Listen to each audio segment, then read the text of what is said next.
পর্বত থেকে জল পড়ছে দেখো। চলো যাই। হ্যাঁ যাবো, আমরা দেখে আসি চলো। দেখো বন্ধুরা, ওই দেখো কানাইয়া, দেখো কত সুন্দর জল পড়ছে তাই না? তুমি দেখো, পুরো বৃষ্টির জল। হ্যাঁ কি সুন্দর, দারুণ অসাধারণ। কেমন লাগছে?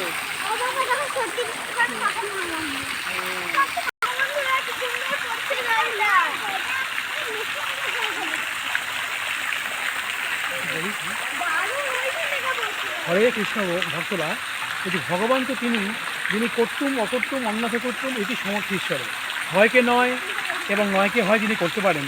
দেখুন, আমরা একটা ইঁটও একটা আঙুলের উপর বা একটা হাতের উপর নিতেও আমাদের কষ্ট হয়, কিন্তু ভগবান শ্রীকৃষ্ণ তিনি এত বড়